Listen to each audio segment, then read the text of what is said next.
नमस्कार, टीवी 9 राजस्थान पर आप सभी का स्वागत है और यह 8 PM शो जहां हम बात करते हैं कि आखिर राजस्थान के सियासी गलियारों में सबसे ज़्यादा चर्चा किन मुद्दों को लेकर हो रही है। और देखिए, कांग्रेस 28 की तैयारी में जुट चुकी है। हालांकि बीजेपी भी अपनी तैयारी में अंदर खाने जुट चुकी है पूरी तरह से।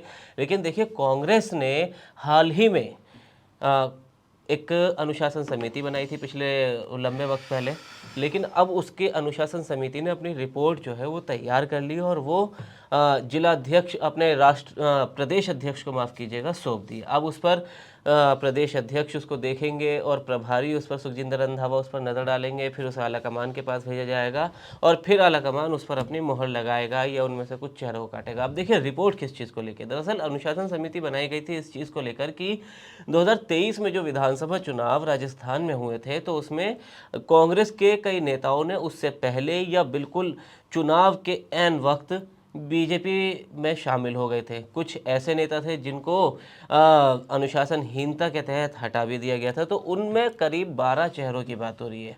अब वो 12 चेहरे, क्योंकि देखिए महेंद्रजीत मालवीय भी थे, वो वापस शामिल हो ही चुके हैं। महेंद्रजीत मालवीय एक बड़ा नाम थे जो आखिर वक्त में आके उन्होंने बीजेपी ज्वाइन की थी, जिसके बाद उनको लेके कई चर्चा भी हुई थी। वो हॉट सीट भी बन गई थी कि विधायकी के चक्कर में सांसद, इस तरह की खबरें काफ़ी आने लगी थी। लेकिन देखिए, अब वो तो शामिल हो चुके हैं, लेकिन अनुशासन समिति जो और हाँ, इससे पहले में देखिए मेवाराम जैन को भी जो है कांग्रेस में वापसी करा ली गई है। तो इस तरह के कई बड़े नेता ऐसे हैं जिनकी वापसी पर मुहर लगनी अभी आलाकमान से बाकी है। तो अनुशासन समिति ने अपनी रिपोर्ट पेश कर दी है। अब उसमें 12 नामों का जिक्र हो रहा है। अब 12 नाम कौन है? क्या उसमें ज्योति मिर्धा भी शामिल है? क्या उसमें लालचंद कटारिया भी शामिल है?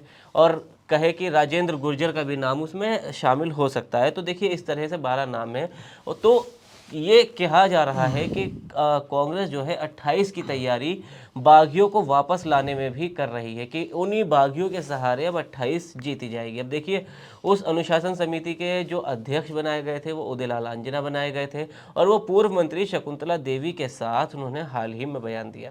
तो उन्होंने क्या बयान दिया वो पहले आपको सुनवाते हैं और उसके बाद फिर चर्चा करेंगे कि क्या ज्योति मिर्धा जैसे के वापसी कांग्रेस में कर सकती है या नहीं कर सकती, क्योंकि जिस तरह वो अभी बीजेपी में है और उन्हें कोई बड़ी जिम्मेदारी अब तक नहीं दी गई है। और पिछले अगर कुछ समय पर अगर आप एक टाइमलाइन माफ़ कीजिएगा, अगर टाइमलाइन पर नज़र डालेंगे, ज्योति मिर्धा की सियासी टाइमलाइन अगर देखेंगे तो पिछले कुछ महीनों से वो काफ़ी शांत भी नज़र आ रही है। इससे पहले तक वो कांग्रेस पर भी कई बार आक्रामक नज़र आती थी और आए दिन वो चर्चा में रहती थी। लेकिन जब से उपचुनाव हुआ है खींवसर का, उसके बाद से थोड़ा उनकी जो एक्टिविटी है वो मतलब वो कम हो गई है। तो और इसी तरह लालचंद कटारिया भी है, उनकी भी एक्टिविटी कोई ज़्यादा खास नज़र नहीं आ रही बीजेपी में। तो क्या इन लोगों का बीजेपी से मोह भंग हो गया है और ये कांग्रेस में आने की कोशिश कर रहे हैं? जिस तरह मेवाराम जैन ने काफ़ी जद्दोजहद की कांग्रेस में आने की और आखिरकार वो देखिए आ भी गए। इसके बाद जबकि मेवाराम जैन वो नेता है जिनके खिलाफ कांग्रेस में ही उन्हीं के जो जिस जगह से वो आते उन्हीं की उसी जगह के स्थानीय नेता उनके खिलाफ खड़े थे और कई बार शामिल होने के बाद भी उनका बयान आया कि मेरे अपनी ही पार्टी में अब भी मेरे विरोधी शामिल है। तो खैर, अब अम्बेश श्रीवास्तव जी से बात करेंगे, लेकिन पहले उदयलाल आंजना का वो बयान सुनिए। अनुशासन समिति की मीटिंग थी जिसमें हम चारों सदस्य यहाँ आपके सामने मौजूद हैं। जो बिंदु ज्वलंत है, अन्य पार्टियों से कुछ नेता पार्टी में शामिल भी होना चाहते हैं, उस पर भी चर्चा की। कुछ जो कांग्रेस की थे और किन्हीं कारणों से समय के अनुसार चुनाव के दौरान पुरानी किसी गतिविधियों से उनको पार्टी से निष्कासित किया, उस पर भी चर्चा की। उन्होंने बताया भी था अलग अलग समय पे मिलके कि हमारी कोई इतनी गलती नहीं जितनी बड़ी सजा हमें दी गई है, तो उस पर भी चर्चा हुई। और एक मान लो किसी ने कोई जानबूझ के कोई गलती नहीं की, उसकी भी ऐसी शिकायत हो गई और उस पर अनुशासनहीनता की कोई तलवार लटक रही है, तो उस पर भी चर्चा की। और हमने आपस में चर्चा करके हम अपनी रिपोर्ट प्रदेश अध्यक्ष जी को और हमारे प्रभारी रंधावा साहब को पहुंचा देंगे। निर्णय तो उनको करना है, लेकिन जो वस्तु स्थिति है उससे पूरी तरह से उनको अवगत करा देंगे। हमने सब जगह टेलीफोनों से दूसरी जगह से बात करके जानकारी पूरी प्राप्त करके पूरे पुख्ता सबूतों के साथ सब बातें हमारे नेताओं के सामने रख देंगे। फिर उसके बाद वो निर्णय वो करें।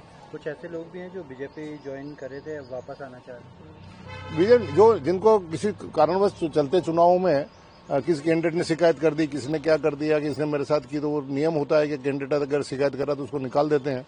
फिर बाद में मालूम पड़ती है कि नहीं, इतनी गलती नहीं थी, जितनी गलती इसको मान के पार्टी से निकाल दिया। उस दिन से आज दिन तक पार्टी के साथ ही जुड़ा हुआ है, पार्टी का काम कर रहा है, पार्टी से खिलाफ नहीं है, विचारधारा का कांग्रेस ही है। तो ऐसे नामों पर चर्चा करके वो नाम भी सब हम उपलब्ध करा देंगे अध्यक्ष जी को। नहीं, बीजेपी में जो शामिल हो गए वो वापस आना चाह रहे हैं, कुछ ऐसे नाम भी हैं? हाँ, सब तरह के नाम है, वो भी हैं जो बीजेपी में चले गए वापस। उनकी इच्छा है कि नहीं साहब, यहाँ तो हमारा दम घुट रहा है, ऐसे वातावरण में रह नहीं सकते, हमने जैसा कल्पना की थी वैसा माहौल है नहीं, तो हम वापस हमारी मूल पार्टी में आना चाहते हैं। तो देखिए, उदयलाल आंजना ने, जैसा कि अभी मैंने आपको बताया, कि ये साफ कर दिया है कि उन्होंने वो अपनी रिपोर्ट जो है वो पेश करेंगे, उस पर प्रदेश अध्यक्ष और प्रदेश प्रभारी नज़र डालेंगे और फिर वो आलाकमान को भेज जाएगी। तो अम्बेश श्रीवास्तव जी, सबसे पहले तो इन 12 नामों में कौन कौन शामिल हो सकता है? जैसे मैंने अभी 3 नामों का जिक्र किया, क्या इनके अलावा और कौन कौन से नाम शामिल हो सकते हैं? और दूसरी बात, क्या इनके आने से कांग्रेस को संजीवनी मिल जाएगी? और तीसरी बात ये कि आखिर इनकी वजह क्या हो सकती है? जिस तरह अभी मैं बात भी कर रहा था कि ज्योति मिर्धा को बीजेपी में कोई ऐसी बड़ी जिम्मेदारी नहीं मिली, लालचंद कटारिया और ज्योति मिर्धा दोनों ही कहीं ना कहीं एक्टिव पॉलिटिक्स से भी थोड़ा नीचे नज़र आ रहे हैं, वो थोड़ा साइड हो गए, कोई बयानबाजी उनके सामने नहीं आ रही। तो आपको क्या लगता है? देखिए, चाहे वो 2023 का विधानसभा चुनाव रहा हो, चाहे 2024 का लोकसभा चुनाव, जी, एक लंबी फहरिस्त है कांग्रेस छोड़ने वाले नेताओं की। कई बड़े चेहरे हैं, उनके समर्थन में कई नेताओं ने छोड़ी।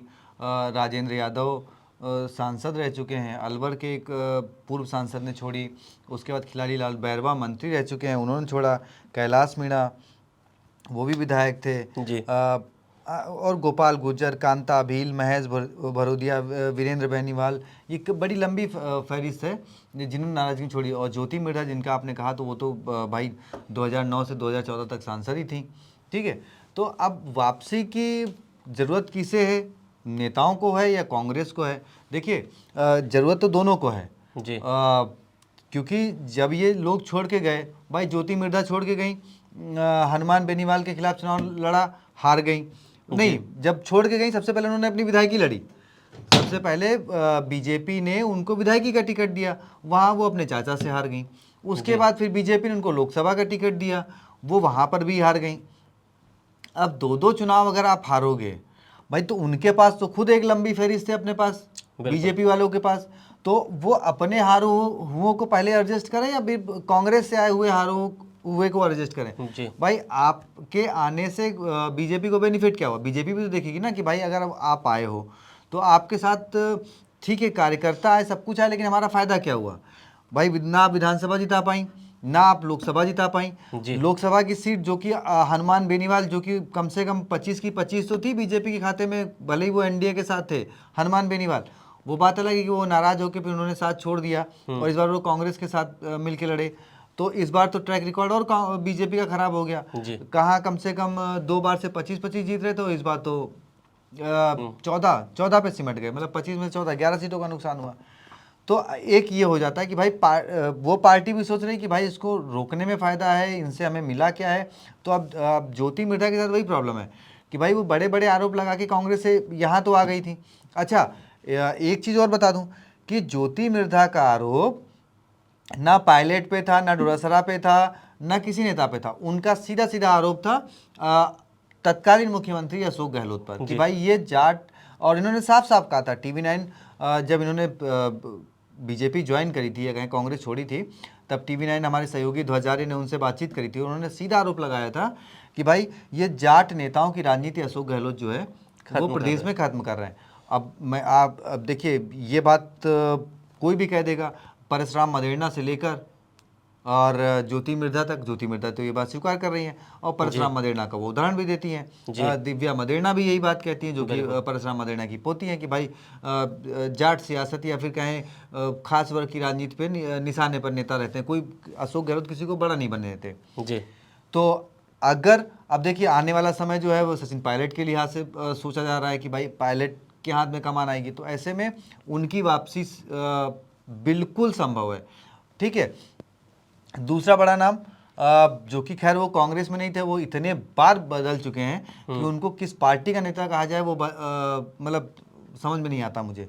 राजेंद्र गुढ़ा जी, 2 बार गहलोत सरकार में मंत्री रहे, गहलोत के बड़े खास रहे, बीएसपी से चुनाव लड़े और 2 बार बीएसपी चुनाव लड़े, जीते 6 विधायक, और दोनों बार उन्होंने क्या किया, वो 6 विधायक जो है वो गहलोत के साथ मर्ज कर लिया। सोचिए, गहलोत के बिल्कुल राइट हैंड थे। जब माने सचिन पायलट गए थे तब सरकार बचाने वालों में सबसे पहले जो है वो राजेंद्र गुड़ा खड़े थे। लेकिन कुछ ऐसी बात बिगड़ी कि अच्छा, मंत्री रहते हुए जो है राजेंद्र गुड़ा ने सचिन पायलट की तारीफ करनी शुरू कर दी कि भाई सचिन पायलट को कमान मिलनी चाहिए। फिर तो अब उनका ही मन बदल गया। खैर, उसके बाद किस तरीके से वो निकाले गए, धक्का मारपीट का भी उन्होंने आरोप लगाया।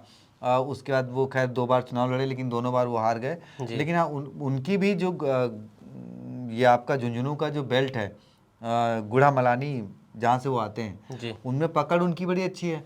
तो अभी तो हाल ही में शिवसेना से लड़े थे हाँ उपचुनाव में, इसलिए मैंने कहा ना कि वो इतनी बार पार्टियां बदल चुके हैं कि उनके क्या कहा जाए। तो उनके भी कहा जाता। अच्छा, फिर वही वाली बात आती कि ये जो फ्रेम चेंज हो रहा है ना कि सचिन पायलट के हाथ में अगर कमान आ रही है, तो इन बड़े नेताओं को, खिलाड़ी लाल बैरवा और जो भी मैंने नाम बताए, जो भी 12-15 हैं, तो उनकी बाकायदा रिपोर्ट मैंने पहले भी हमने इस बारे में वीडियो किया था। तो उनकी रिपोर्ट पे मंथन तो चल ही रहा है। अब उनकी वापसी कब होगी, कैसे होगी, इस बारे में जो विचार विमर्श चल रहा है। तो कुल मिलाकर ये है कि हाँ, ज़रूरत दोनों को है। कांग्रेस को नेताओं की है और नेताओं को कांग्रेस की है, क्योंकि जो जहाँ वहाँ गए वहाँ पे वो चीज़ बिना ले। अब देखिए ना आप, महेंद्रजीत मालवीय जी अच्छे खासे विधायक थे 23 में जी, 24 में लोकसभा छोड़ के कांग्रेस के साथ, बीजेपी के साथ चले गए। वहाँ से वो हार गए जी, सांसद, मतलब सांसद ही हार गए, सांसद ही हार गए, विधायकी भी गई। उसके बाद जब अभी बागी दौरा में दोबारा चुनाव हुआ तो वो भी बीजेपी के खाते में डाल नहीं पाए वो सीट। जी, ठीक है, तो अब और उसके बाद फिर वो खैर जैसे तैसे करके वो वापस आ गए। जब वहाँ उन्हें कुछ नहीं लगा तो उन्होंने कहा कि भाई गलती हो गई थी, गए। लेकिन हुआ क्या, उसके बाद देखिए ना किस तरह कुछ उनके यहाँ छापे पड़ने शुरू हो गए, सब कुछ हो गया। तो अब कहीं ना कहीं जो बीजेपी में गए हुए, मुझे लगता है राजस्थान के नेता हैं, वो भी अपने आप को जो है दबा हुआ महसूस कर रहे हैं। अच्छा, जैसे मैंने कि बताया कि अभी आप देखो कि पिछले कुछ दिनों से या फिर 2023 विधानसभा चुनाव के बाद से जो नेता हारे भी हैं बीजेपी के, बीजेपी उनको प्रमोट कर रही है। सतीश पुनिया हरियाणा की जिम्मेदारी, दिल्ली की जिम्मेदारी, बिहार की जिम्मेदारी, आप राजेंद्र सिंह राठौर को देख लो। अभी बंगाल आप ही ने वो स्टोरी करी कि भाई वो कैसे क्रेडिट दिया वहाँ के शुभेंदु अधिकारी ने। तो अब वो अपने नेताओं को प्रमोट कर रहे हैं, तो बेचारे जो आए हुए हैं उनको कुछ मिल नहीं रहा है। जी। तो अब परेशानी है। तो देखिए, अब लगता है कि देखिए राजस्थान की सियासत में बड़े जो है बदलाव जल्द ही देखने को मिल सकते हैं। जिस तरह अनुशासन समिति ने अपनी रिपोर्ट तो बना दी है, अब उसमें किन किन नेताओं के नाम है, हालांकि अभी नाम खुले नहीं हो, दिलान अंजना ने किसी भी नाम का खुलासा नहीं किया, क्योंकि अभी वो रिपोर्ट आला कमान की मुहर लगनी उस रिपोर्ट पर बाकी है। तो फिलहाल हम भी किसी नाम की पुष्टि नहीं कर रहे, लेकिन ये जो संभावित चेहरे उनका जिक्र हमने किया है, और जिस तरह के मतलब कयास या कहे कि उनकी एक्टिविटी के मुताबिक अंदाजे लगाए जा रहे हैं सियासी गलियारों में कि ऐसा हो सकता है, तो किसी भी नाम की पुष्टि नहीं है। लेकिन आपको क्या लगता है कि कौन कौन से जो बीजेपी में गए हुए नेता है वो कांग्रेस में वापसी आ सकते हैं? उनके नाम कमेंट बॉक्स में ज़रूर बताएं। वीडियो को लाइक करें, शेयर करें, और राजस्थान से जुड़ी तमाम खबरों के लिए TV9 राजस्थान को सब्सक्राइब करें।